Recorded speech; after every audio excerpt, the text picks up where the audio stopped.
Auzubillahi minasyaitonirrajim. Bismillahirrahmanirrahim. Alhamdulillahirabbil alamin wassalatu wassalamu ala asyrafil anbiya'i wal mursalin wa ala alihi wasahbihi ajmain. Alhamdulillah, syukur pada Allah Subhanahu wa taala. Ini kali pertama kita bersiaran dan kita hari ini memilih satu tajuk yang mana satu tajuk ini merupakan tajuk berkaitan dengan masyarakat dan juga tentang pelan perlindungan. Okey, tentang pelan perlindungan. Okey.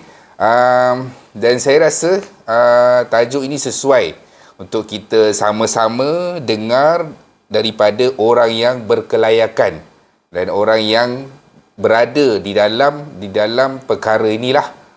Sebab tu hari ini saya jemput saudara kita Muhammad Saifullah bin Muhammad.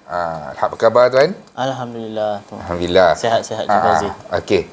Sebelum kita bagi soalan-soalan yang cepu emas, soalan-soalan yang memerangkap, okey, kita nak berkenalan dulu, okey. Serba sedikit, boleh Encik Saiful perkenalkan diri, data belakang tentang diri Encik Saiful. Silakan. Boleh, okey, baik. Terima kasih banyak Cik Fauzi. Assalamualaikum warahmatullahi wabarakatuh. So, alhamdulillah, bersyukur kita dapat adakan satu episod yang special hari ini. Terima kasih atas jemputan daripada pihak Cik Fauzi lah. Okey, so nama penuh saya Muhammad Saifullah bin Muhammad, lebih dikenali sebagai Encik Saiful lah senang kata, ataupun kalau sebelum ni orang panggil saya Ustaz. Ustaz Sai.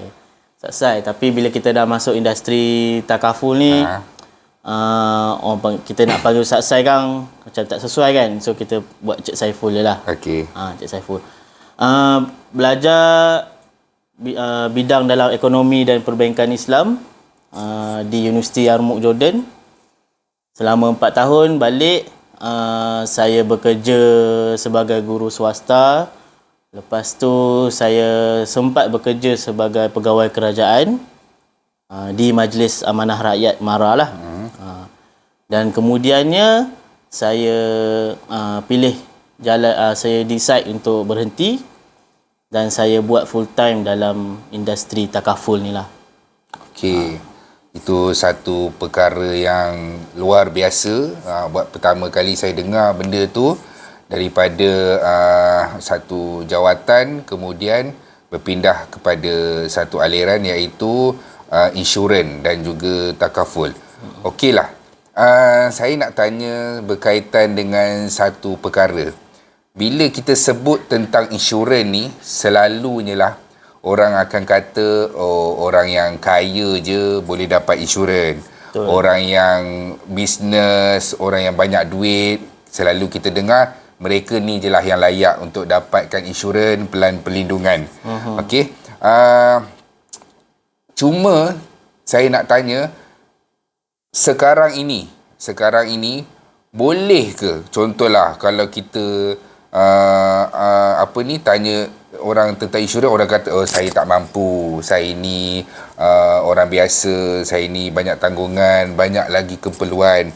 Saya nak pertama sekali kita nak tanya, apa sebenarnya kepentingan untuk kita ambil pelan insurans ni? Saya dengar macam-macam lah. Insurans ada, hibah ada, hadiah ada. Apa kepentingan sebenarnya? Okey, baik. Itu soalan yang paling penting sebenarnya. Bagus. Memang soalan pertama adalah. Sebelum saya jawab tu, Cik Fauzi, saya nak ambil kesempatan ni untuk saya nak terangkan sedikit tentang perbezaan insurans dengan takaful. Okey. Sebenarnya bank negara, ramai orang kebanyakan ni dia tak tahu. Dia ingat perbezaan nama sahaja. Sama je insurans takaful tu, tak ada beza kan. Tapi sebenarnya bank negara Malaysia dia sangat bagus. Bank negara Malaysia ni dia tak nak orang awam pening. Dia terus asingkan terma insurans. Insurans adalah produk konvensional lah kita panggil, ataupun produk yang tidak patuh syariah. Apa-apa syarikat yang nama dia insurans, terus kita boleh kata dia tidak patuh syariah lah. Okey, konvensional. Apa-apa produk yang dinamakan takaful, kita boleh kata confirm patuh syariah. Apa tu patuh syariah? Pertama, produk-produk dia, akad-akad dia semua menggunakan akad Islam. Lepas tu tempat-tempat pelaburan dia, pelaburan pada tempat yang halal, dan ada jawatan kuasa syariah. Okey. Apa-apalah, AIA takaful, Great Eastern takaful, Hong Leong takaful. Walaupun nama Hong Leong kan, nama macam orang Cina, tapi asal ada takaful belakang tu, okey, Islamik. Beza dengan AIA Insurance, Great Eastern Insurance. Syarikat yang sama tapi dua produk yang berbeza. Okey, maksudnya beza insurans ni dengan takaful ni dia ada patuh syariah. Betul. Okey. So kalau tuan-tuan puan-puan kat luar sana ada agent approach ke, ada orang WhatsApp, kawan-kawan lama WhatsApp ke, tanya. Contohnya ni insurans ke takaful. Sebab dia totally berbeza. Senang kata kita kata halal haram lah. Okey, maksudnya kepentingan di sini kita kena tanya dahulu. Apa-apa je orang tawarkan kepada kita, kita mesti ada ilmu untuk tahu benda itu sama ada patuh syariah ataupun tidak patuh syariah. Kalau insurans dengan takaful tu lebih kepada patuh syariah. Baru kita faham setakat ni.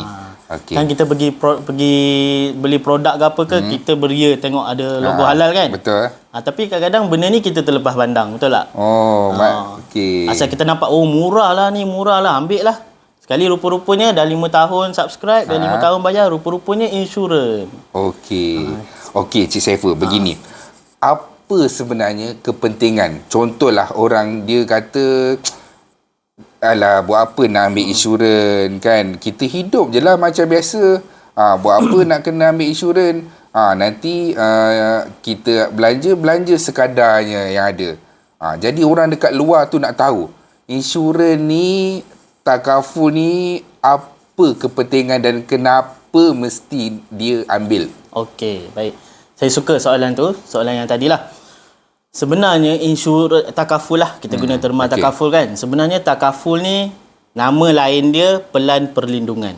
Okey, nama pun perlindungan. So dia untuk melindungi kita, melindungi pendapatan kita, melindungi aset kita, melindungi keluarga kita. Okey. So saya suka satu terma ni, saya quote lah daripada siapa nama ekonomis tu, dia ada sebut. Dia quote, orang Malaysia ni kebanyakannya, orang rakyat Malaysia sekarang ni, dia tak boleh jatuh sakit. Okey. Sebab once dia jatuh sakit je, dia akan miskin. Apa di sebalik ayat tu, kita tak boleh jatuh sakit. Once kita jatuh sakit, kita akan miskin. Menunjukkan bahawa kebanyakan rakyat Malaysia sekarang ni tidak ada pelan perlindungan. Tidak ada saving yang mencukupi. Kalau kita hidup sihat, rutin kita sehari-harian pergi kerja, balik kerja, ambil anak apa semua, perjalanan semua apa semua, tak ada demam, tak ada aksiden, okey, kita tak rasa kepentingan kan? Betul. Once kita sakit, anak demam contoh, aksiden patah kaki contoh. Tu orang kata ejen-ejen takaful ni selalu cerita benda buruk kan? Tapi itulah hakikatnya. Meninggal contoh. Once berlaku benda tu, time tu baru kita akan rasa rugi tak ambil pelan perlindungan ni. Sebab kalau medical card, dia akan lindung kita dari sudut kesihatan. Kesihatan lah. Contoh kita kata sakit apa ni semua, boleh pergi hospital swasta, dapat rawatan yang mencukupi, sembuh cepat, kembali pada rutin yang biasa. Betul. Kita pun sebenarnya tak nak masuk hospital kan. Ejen-ejen ni pun tak nak klien dia masuk hospital pun. Tapi in case, selain lindung kesihatan, lagi satu dia melindungi nyawa. Melindungi nyawa ni, kalau andai katalah si suami meninggal, isteri tak ada pendapatan, anak pun tak ada pendapatan, macam mana nak teruskan hidup, nak bayar hutang kereta, bayar hutang rumah, situlah datangnya wang pampasan hibah untuk selesaikan hutang-hutang si mati.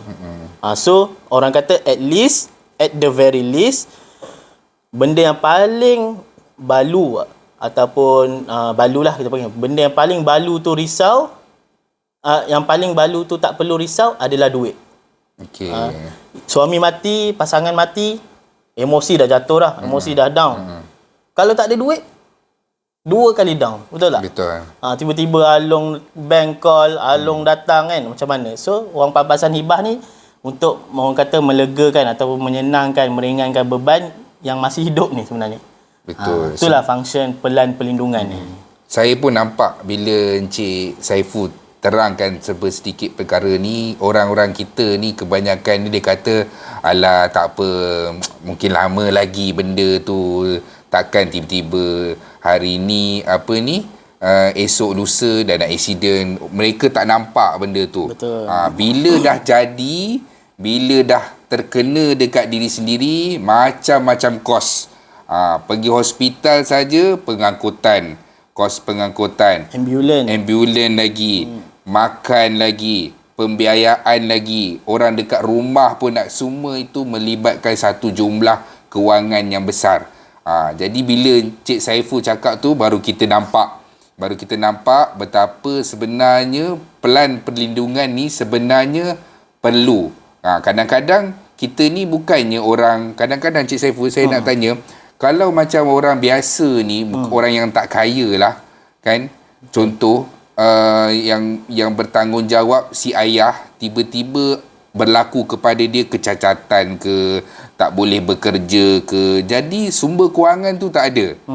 Macam mana pelan perlindungan ni dia boleh memastikan kelangsungan hidup keluarga dia? Okey, baik. Saya nak jawab soalan tu, saya bagi analogi lah. Okey. Kadang-kadang macam Cik Fauzi tanya, saya ni gaji cukup-cukup makan je. Kan? Contohlah kita kata okey gaji 2,000. Saya nak bayar rumah sewa, saya nak bayar kereta, anak-anak pergi sekolah. Memang saya tak boleh nak allocatekan untuk pelan perlindungan apa-apalah, medical card ke, hibah ke. Tapi sebenarnya Cik Fauzi, kalau kita senaraikanlah, contohnya rumah sewa 300, kereta 400, anak-anak belanja apa semua, contoh kita kata 1,100, 1,500, kita kata contoh kan, 1,500. 1,500 ni bila apa-apa berlaku, contohnya tak ada apa yang boleh cover 1,500 ni, faham tak? Contohnya anak sakit, tak ada pelan perlindungan.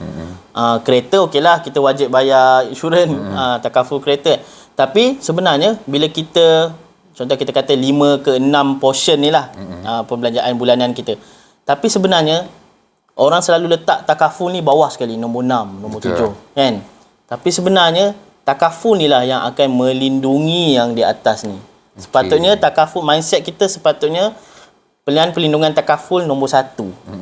Sebab apa-apa berlaku, macam Cik Fauzi kata tadi, apa-apa berlaku dia akan melindungi yang bawah ni.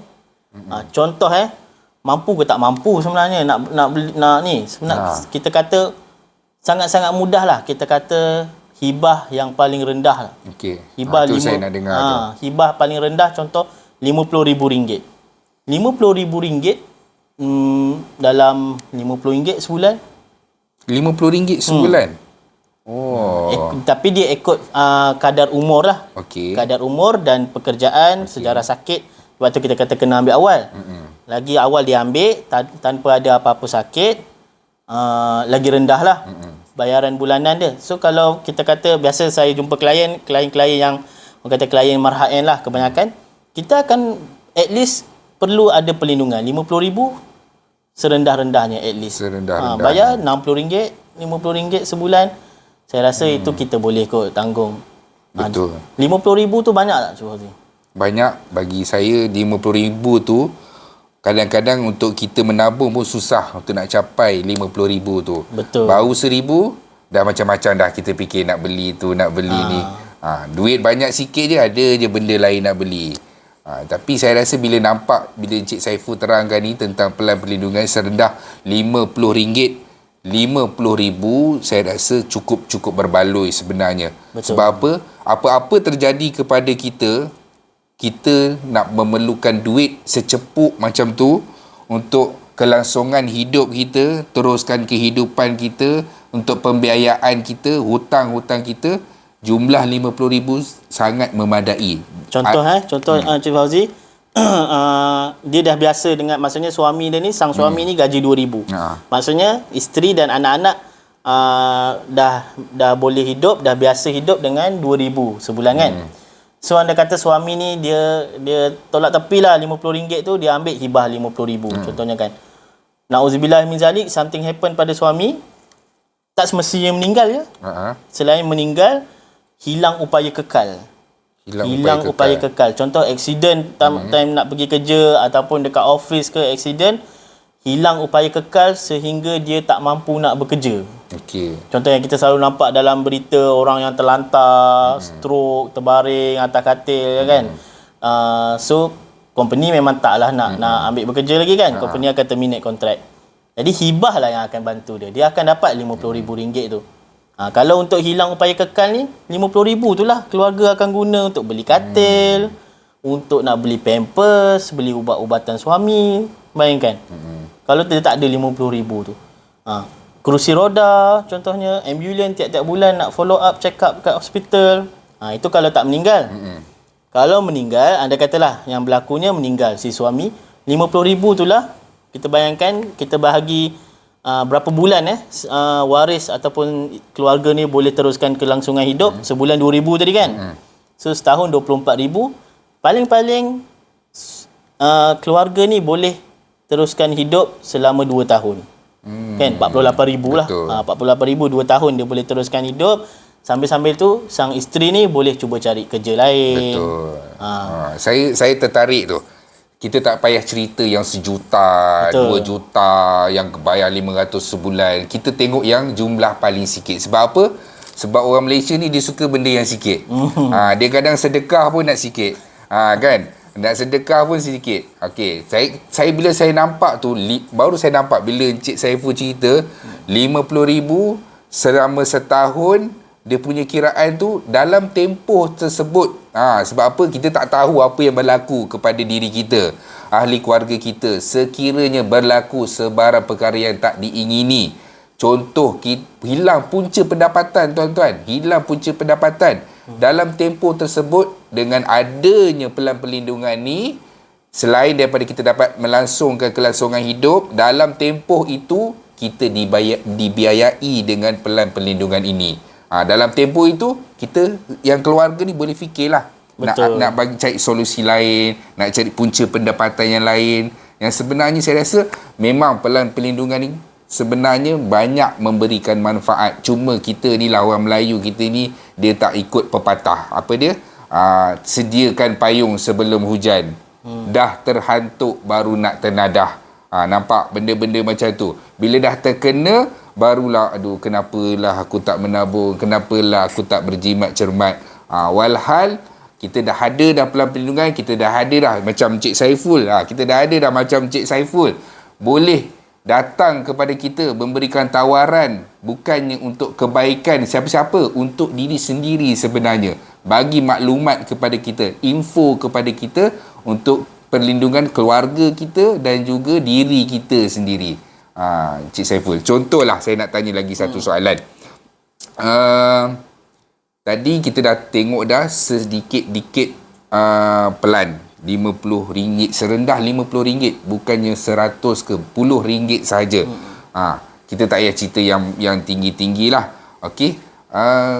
Kadang-kadang mereka ni tak nampak kefahaman tentang perlunya pelan perlindungan ni. Dia kata tak apalah, biarlah. Boleh tak Encik Saiful kongsi sikit, selain daripada kita tadi tengok takaful, tengok apa ni pasal perubatan je.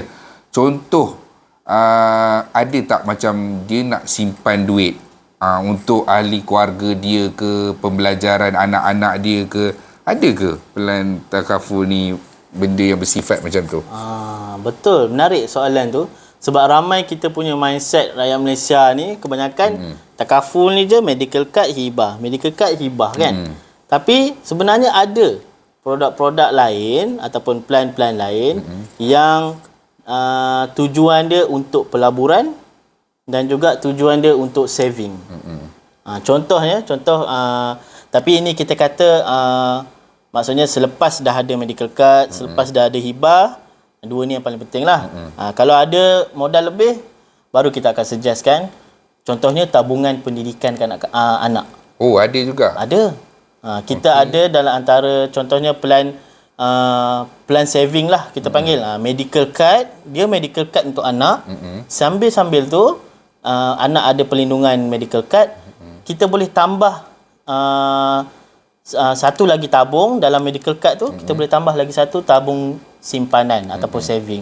Ikutlah atas kemampuan kita. Kita nak RM10 sebulan, RM20 sebulan, RM30 sebulan. Contohnya medical card kita kata RM100 kan. Contoh medical card anak RM100. Sambil tu Encik Saiful, saya pejam mata je lah, saya nak tambah RM20 lagi untuk saving. So dalam polisi tu dia akan ada dua tabung. Satu tabung 100, satu tabung 20. Bulan kedua 100, 20. 100, 20. Jadi 20 yang terkumpul dalam tabung saving ni, pihak takaful akan laburkan. Okey. Akan laburkan. Setahun kalau RM20, RM240. Tapi bila kita setahun, 2 tahun, 3 tahun, value tu akan naik tinggi. Sebabnya pihak takaful akan laburkan. Dan untuk saving ni kita boleh guna waktu anak kita nak masuk U. Kan contohnya, ataupun waktu emergency anak kita umur biasanya nak masuk U lah, nak sambung degree, nak sambung pelajaran ke, time tu kita boleh gunakan. Dia two in one lah. Medical card sambil-sambil tu ada saving untuk anak. Nampak macam-macam kita dengar tadi.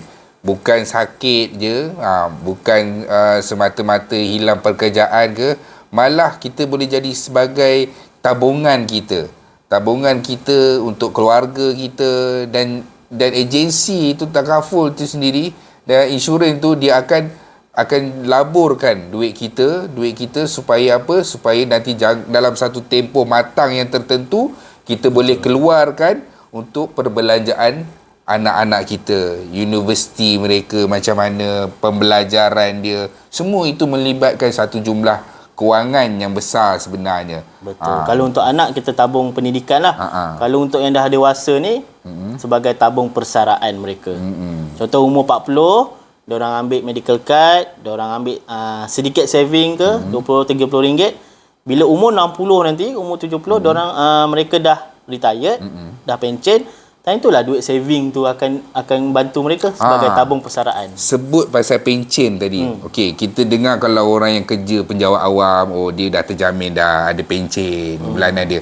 Macam contohlah saya ni kan, swasta ke ataupun saya kerja sendiri ke.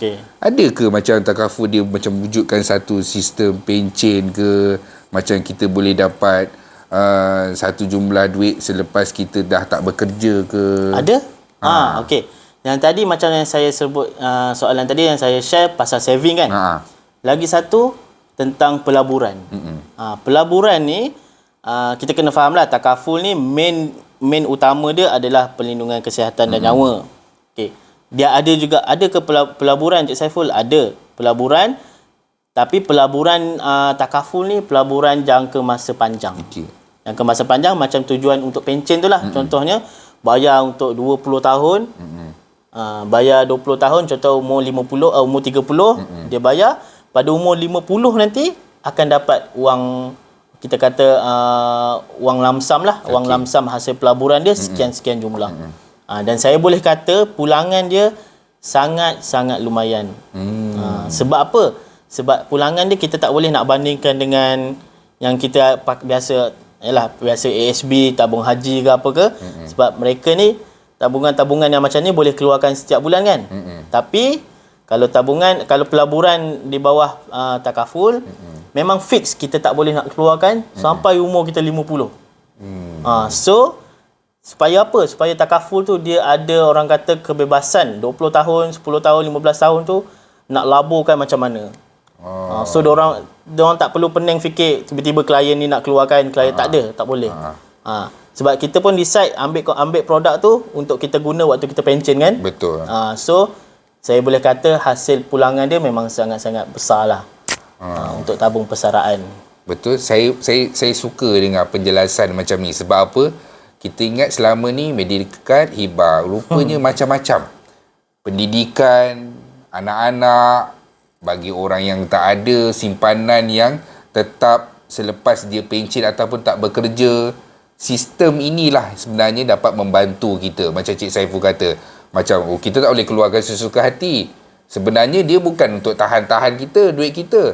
Dia nak bagi satu jangka masa yang sepatutnya, ini pulangan dia kepada tuan. Ini Betul. Dia yang tuan bagi tiap-tiap bulan. Sama je sebenarnya macam konsep orang yang pencen. Sebab apa? Duit KWSP ke apa. Contoh ada orang kerja sendiri, dia tak ada KWSP. Betul. Dia tak ada simpanan tu. Habis apa yang dia nak keluarkan? Jadi sebenarnya sistem ini membantu kita untuk mendisiplinkan kita supaya simpanan kita, masa depan kita ada terjamin daripada sudut kewangan kita. Jadi sebenarnya terima kasih kepada Encik Saiful sebab apa bagi maklumat ini, kongsi maklumat ini kepada kita. Kita daripada tak tahu, sekarang jadi tahu. Dah tahu buat apa? Kita fikirlah, tanya diri kita sendiri. Kita semak diri kita sendiri. Bagaimana kewangan kita. Nanti macam mana tanggungan kita. Anak dah berapa. Semua tu kita kena fikir. Kita kena fikir. Kalau kita nak simpan sendiri ke, kita nak bawa ke mana duit kita. Lebih baik kita bagi kepada orang yang layak, agensi yang layak sepatutnya menyimpan supaya apa? Supaya ia lebih terjamin dan juga lebih disiplin. Itu sebab apa kita simpan sendiri, kita tak disiplin. Betul. Kan ada 30,000 kan, tengok motor Waisuku kan, geram je nak beli. Tengok sikit, ni duit cukup ni down payment nak buat beli Honda Civic. Lepas tu dah ke laut dah kita punya angan-angan tu. Kita punya simpanan tu dah ke laut dah. Jadi kita salurkan kepada saluran yang betul. Jangan kita buat pelaburan-pelaburan yang tak tentu hala, tiba-tiba bagi RM200, bulan depan jadi RM20,000. Itu kita kena semak tu. Bagi pelaburan kita, masa depan kita kepada agensi yang sepatutnya macam Encik Saiful kita ni, hubungi dan kontak beliau untuk tahu lebih lanjut lagi apa yang ditawarkan, apa pelan yang ditawarkan, apa yang boleh diberikan kepada kita dan ahli keluarga kita. Betul Cik Saiful? Betul. Jadi Cik Saiful ada tak apa-apa pesanan terakhir bagi orang yang di luar sana yang dia macam was-was, dia kata tak boleh lah, macam bagi saya RM50 pun dia kata macam aduh, macam apa nak meyakinkan mereka ni sebenarnya benda ni penting sebenarnya, benda tak terjadi lagi. Macam orang kata apa, kita tak mati lagi, kita tak nampak syurga dan neraka tu, jadi kita enjoy je sebab tak nampak neraka tu macam mana kan. Jadi diorang tak nampak lagi kesusahan tu. Jadi Cik Saiful boleh bagi sedikit nasihat dan juga macam tu. Okey, sebagai penutup lah. Kita dah lama borak, kita bincang pasal manfaat dia, pasal kepentingan dia, pasal plan-plan ada yang murah, ada yang mengikut kemampuan, tapi at the end kalau tidak ada kemahuan sama juga kan Cik Fauzi kan. Sebab tu kita sebarkan kesedaran. Saya suka. Dan saya nak senang je saya cakap, kalau Cik Fauzi ingatlah 2 tahun lepas, tahun 2020, 2021, apa yang berlaku? COVID kan? COVID ni ramai tak syarikat-syarikat yang tutup? Betul, ramai semua hilang kerja, macam-macam. Hilang kerja, perniagaan tutup. Tapi Cik Fauzi tahu tak apa antara perniagaan company yang paling banyak untung? Apa tu? Company insurans. AKA takaful lah. Sebab apa? Sebab waktu tu lah orang mula rasa sedar COVID is real kan kata. COVID is real. Saudara mara keliling semua mati. Anak-anak sakit demam. Nak pergi hospital swasta nak pergi hospital kerajaan beratur. Pack, ambil masa. Time tu lah antara bisnes yang meletup pada waktu COVID ni adalah bisnes takaful. Sebab time tu lah manusia ataupun rakyat Malaysia ni sedar bahawa penting untuk ada pelan perlindungan. Betul, sebab masa tu pun kita tak jangka. Kita tengok pilot pun, satu kita kata kerjaya yang gah pun kadang-kadang diberhentikan. Betul, akhir sekali kerja jual burger kan. Terpaksa benda tu nak tak nak kena buat sebab apa? Untuk kelangsungan hidup, untuk sumber pendapatan. So adakah tuan-tuan dan puan-puan di luar sana nak tunggu COVID lagi sekali? Ini pun dah dengar dah ura-ura COVID datang lagi. So terpulang, maksudnya kita dah share. Akhir sekali kita kata, apa yang saya boleh kata, nak tunggu COVID lagi sekali ke baru nak tengadah tadi kan, ataupun baru nak cari payung. Jadi sebelum benda tu berlaku lagi, benda tu pasti akan berlaku. Betul. Pasti akan berlaku. Dan ramai jugalah klien-klien saya yang tiba-tiba lama dah tinggal saya, ada yang blue tick ke apa ke, tiba-tiba kontak saya balik sebab kawan saya baru meninggal, Cik Saiful. Rakan sekerja saya baru je aksiden masuk hospital, Cik Saiful. Betul. Bila ada yang sekeliling tu kena, baru kita sedar. Tapi takkan nak tunggu macam tu. Betul, kan? Sebab apa kita tengok masyarakat kita ni dia tak apa, muda lagi, tak mati lagi, sihat kan, nanti dah tua kot baru mati, baru sakit kan.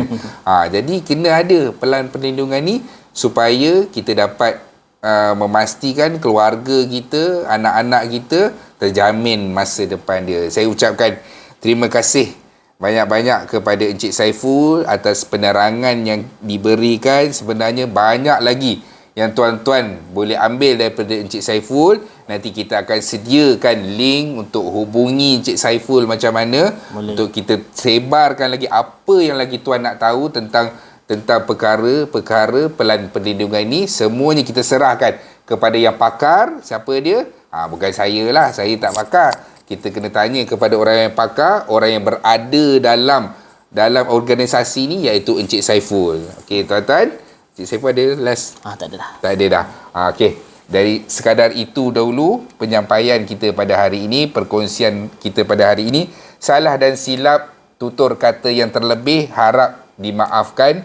Nanti selepas ini tuan-tuan boleh fikir, renungkan apa yang kita cakap, yang kita bincangkan hari ini, supaya kita boleh ambil iktibar dan mula bertindak.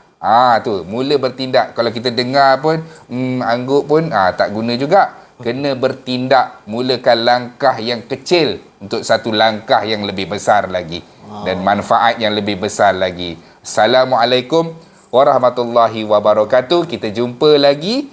Jangan lupa kontak Encik Saiful selepas ini. Assalamualaikum warahmatullahi wabarakatuh.